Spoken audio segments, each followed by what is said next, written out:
masakit talaga to. Tingnan ko, sabihin ko sa'yo, masakit talaga.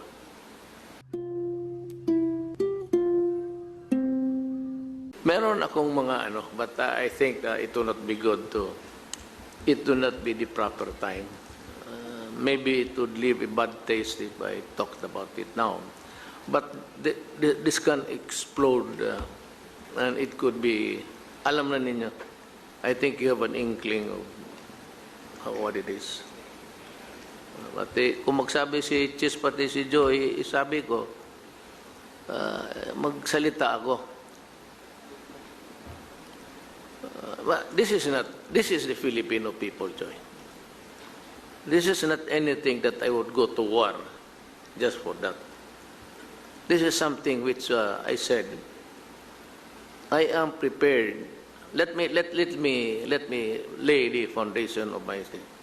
I am prepared to go down as president and self-destruct. Wala akong dyan. I tell you. Gusto mo marinig? But guys, if you are hungry, you can leave. Just ask ito military, wala man kain-kain ito. But just ask them to stay for a while because I will talk to them after. This has something to do, which is, nandoon si Tito. Sabi ko, Senate President, you listen. I'm going to tell you a story. Nagduda ako nito noong nagkaroon ng water crisis sometime in April. Walang ligo yung mga tao. Naghirap talaga. But somebody told me na may tubig. Kaya sabi ko, sigurado ka? Sigurado ako. Taga-gobyerno. Sabi ko, so I had to make sure. Tinawagan ko ang MWSS. Walang tubig, sir. Walang tubig, sir. Wala'y nag-aagas. There's no water flowing. Yung Bisaya niyan. Tapos sabi ko, I took a gamble. Tinawagan ko na. Sabi ko, putang ina ninyo. Kung may tubig, sabi ng taga-gobyerno, bakit di ko paniwalaan? Putang ina ninyo, pagbukas pagdating ko, pag walang nakatubig na lumalabas yun, kumuton ko na inyong nang, kumuton is, ganunin mo. Lamutakin ko yung mukha ninyo yan, isa-isa.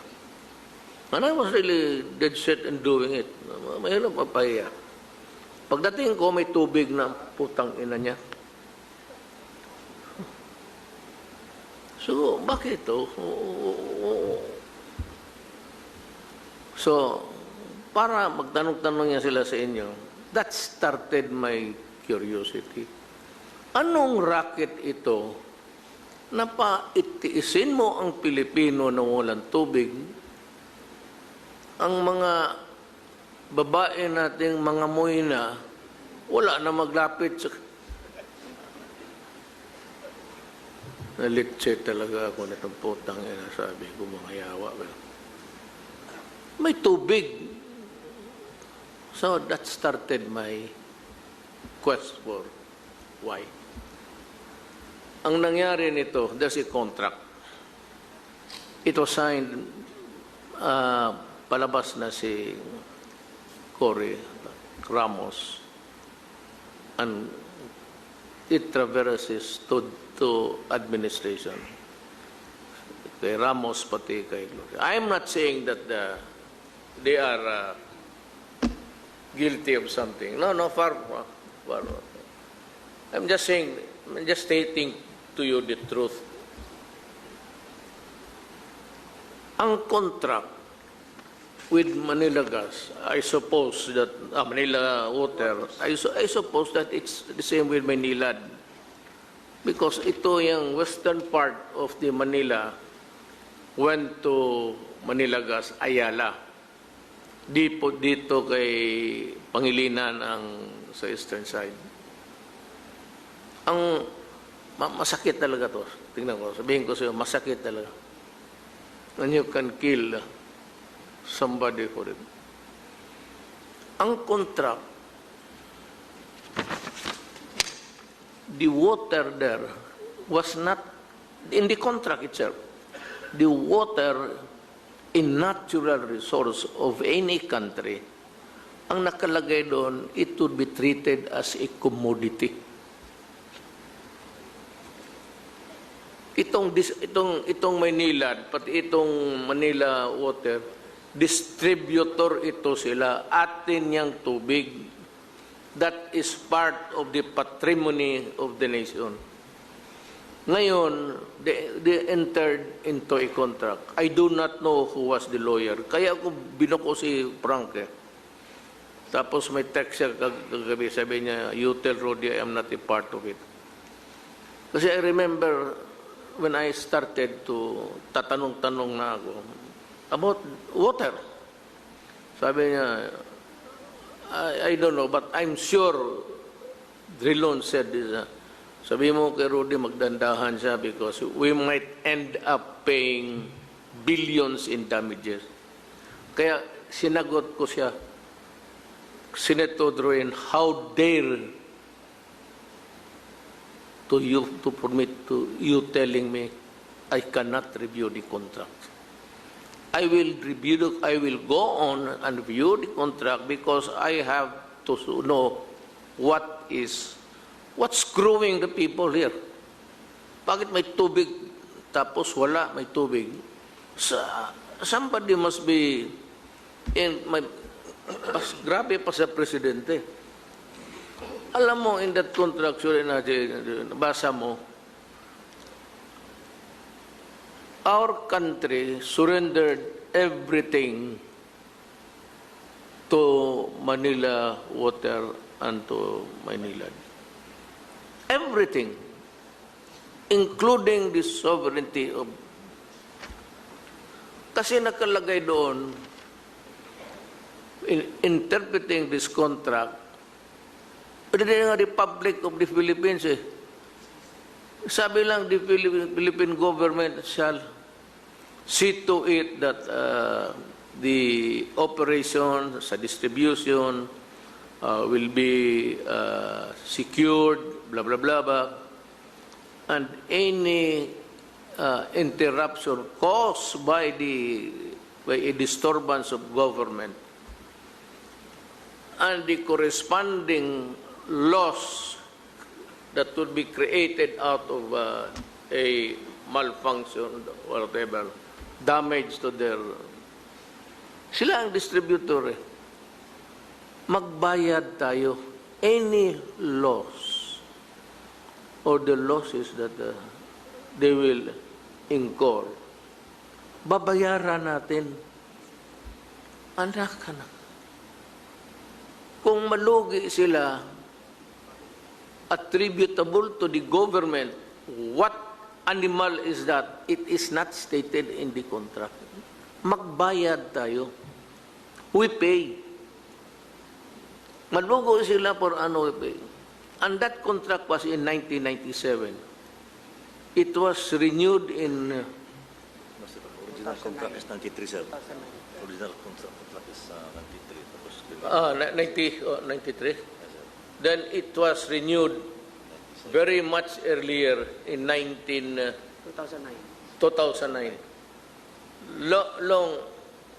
Long before the... Hindi pa mag-expire. About 7 years before. Nirenew na nila at they were granted an extension sa panahon ni Gloria. Ngayon ito, ang rates, they control the rates. It is not with us.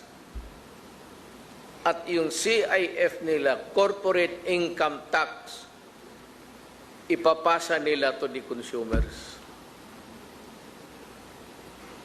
Believe naman talaga sa mga bitoka nito. Tapos, meron pa,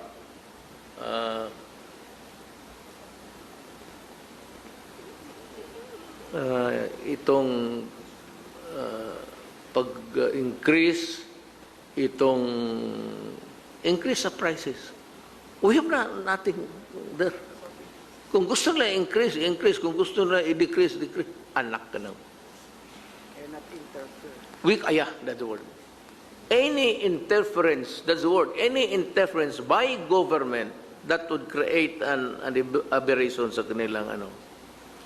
Even if it's a road right of way, if we have to dig there because it is needed by the infrastructure of the country. Tapos nabutas mo yan, you will pay. Anak, sabi ko. Hindi na talaga ito. Hindi ko ito masikmura. Meron pa. All in favor. Basta yan isa, we have lost the sovereignty. We bargain it away. Gusto kong malaman kung sino yung mga abogado. Pero ako nagduda ako. But he sent a text to BUONG. Binasa niya kagabi sa akin. Sabi doon, Bimo kay Rody, wala na ako sa Accra yung panahon na yun. Accra is involved. But I am not saying that Accra is involved. At least, hindi mo man malaman kung sino yung abogado. Sisilipin ko muna talaga kung yun ang they have the control of the water. And yun yung it will end ang contract nila The original, sir. 2037. 2037 Yung extension. ang extension.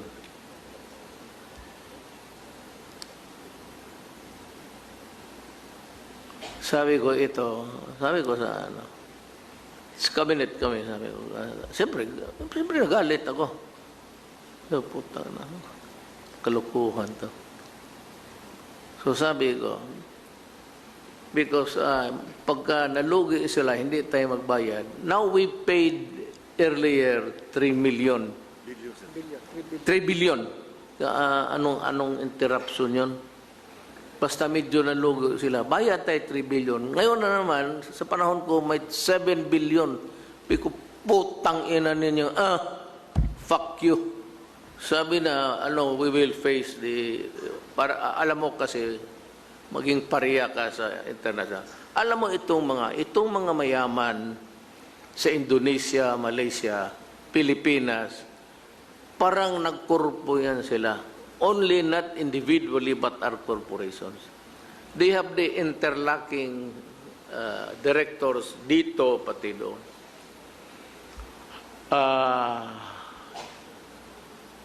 Mahirap yan. Ako sabi ko, mahirap yan. Pero pang dalawa na escape my mind sa kabisi ko. But there's another one. Sa rates, yung losses, you have to bear it. You have to pay for the losses. Then, yung income tax nila, putang ina tayo ang magbayad. Wala akong nakitang putang inang kahiyaan na sanit ngayon ko. Ikaw na ang magbabayad sa kita nila. Ikaw pa ang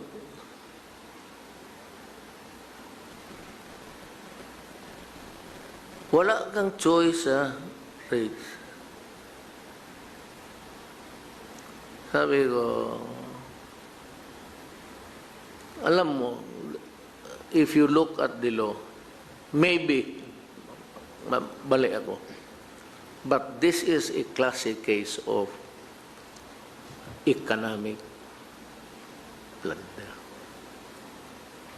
Wala lang nakasilip nito eh. Because,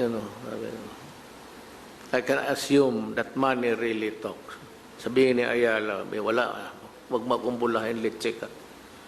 Pati kayo, don't fuck with me. I know you. Nilaro ninyo yung Pilipino sa pera.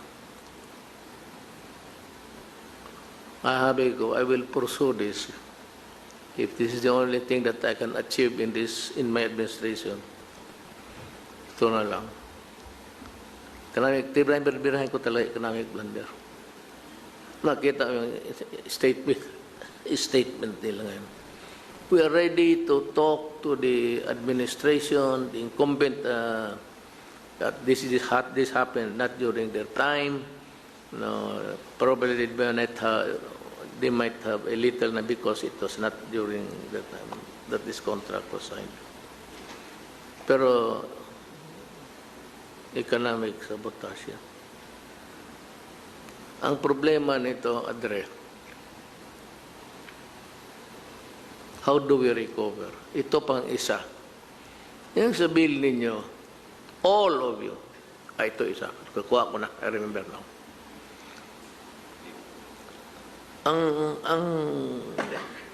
Ang itong billing natin, meron dyan for yung treatment of water. May sinisingil tayo, water treatment fees. Alam ba ninyo, ni kahit isang buting kriolin, walang binuhos yan para sa tubig, para luminis, hindi na bali tayo mamatay. And to think, kanina sabi nila na yung abogado nila, sabi mo naman kay Rody, total, pag-usapan na lang, east to west, pinaghati. Total, ito lang naman ang tinamaan. We can always adjust the rates. Yung mga, paano na yung, para kang gago. Now, probably over the years, we can reduce o tapos babawain. Sabi ko, how can that be? How many years na? Sabihin mo, ang tinamaan lang ang west, pati ang east sa Manila, Metro Manila. He said, do not fuck me.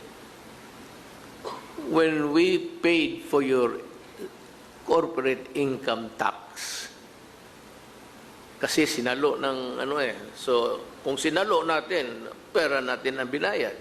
It is as if, ngayon, ang pera yan, hindi ng pera ng Metro Manila, nor of the east or the west. It is money of the entire Republic of the Philippines. Kaya sila ang constituents ko. Pera ng gobyerno yung binayad namin sa income tax ninyo. How can it be now na sabihin mo Maynila lang ang tinamaan? Because when we paid for your taxes, tinamaan na kami. Sabi ko, well, there's always a time for everything. The Bible says, there is a time to be comfortable with what you have, stolen money. There is a time to wallow in filth, in riches, but there is always a time for reckoning, to explain to the people how it came about. Talagang yayariin ko sila dito. And, the lawyers, they knew that when they were crafting the contract, it was actually lahat ng provision at that time and until now, at that time and now, present, they knew that it was all in violation of law, a diminution of our sovereignty, that we have to pay for their losses, that's anti-graft. Kaya pag sabay-sabayin mo, that the money that we have to absorb, we have to pay for their income tax. At the beginning, Adre, abogado man tayo dito, right at the start, it was a contract that was all in contravention of the anti-graft law. So it could be, now, over a period of time, that's plunder. Kung isa, dalawa, okay lang. O isa, dalawa transaction, could not be ganun kalaki, even if it is that in magnitude. But over a period of time for so many years, tapos ngayon, kolektahan ako ng 7 million.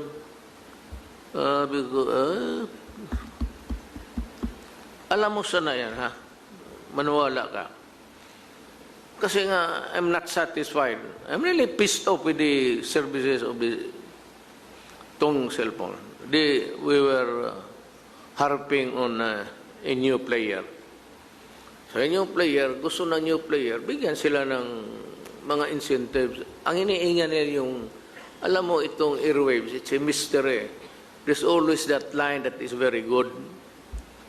So, yung airwaves, it is given by government free. Hindi ko rin alam yan until na dumating sa akin. Ngayon, sabi ko na itong sila Ayala, pati si same players, Pangilinan. Same player. Sabi ko, isauli ninyo yung airline. Alam mo ang sagot sa akin? Kami sa cabinet meeting. Pabayarin daw ako. Sabi ni Secretary Rio ng DCTI. Kanya magbayad daw ako ng 2 billion. Putang ina. Sabi ko naggalit ako kay Rio. Tumindig ako. Sabi ko, tawagan mo yung putang inang Letsing Ayala pati. Isauli nila yan. Bigyan ko sila ng 48 hours, 2 days. Pag hindi nila sinauli yung putang ina, pupuntahan ko sila sa opisina. Ako ang pupunta sa opisina nila. Kinabukasan, maagang-maaga, buong tawag, Sir, isauli daw nila. Itong inang bayan na to. Ayawan ko lang kung sinong susunod na presidente nito. Marami siyang problema. Pero ito, tatapusin ko to. Tatapusin ko talaga itong dalawa. Kung hindi ko ito matapos sa magandang paraan, timingin ko na lang dyan sa opisina nila, ilak ko, tapos sunugin ko yung building nila. Buhusan ko na. I will lock madali lang man yan. And so, I go to prison. Katanda-tanda ko na. At my age, death is the least of my concern. You do not ask me na, are you well? Are you in good health? Ang sagot ko, Adren, may tatay ka ba, nanay ka? Noong 74 sila, okay sila? Ako raw, may sakit na gano'n. Talagang may sakit ako. May sakit ako ng dibdib ko. Pero ito, hindi ko sila papalusot. Hindi ko sila papalusot. Dalhin ko ito sa Congress. I have to talk to the Filipino people. Hindi nila pinapublish eh. Selected lang. Hindi na papublish. Hindi na nalagay sa news. Wala. Kinokontrol nila yung damage. Tapos, ako naman, hindi nagpapa-importansya. But maybe because I was the one who was really angry, and also because I'm the #1 worker of government. Sige sila, padala kung sino ang makausap. Kaya ko makausap, ang pwede lang makiusap sa akin, Diyos sa SIDA. Puntahan ninyo sa Bicol. Sige.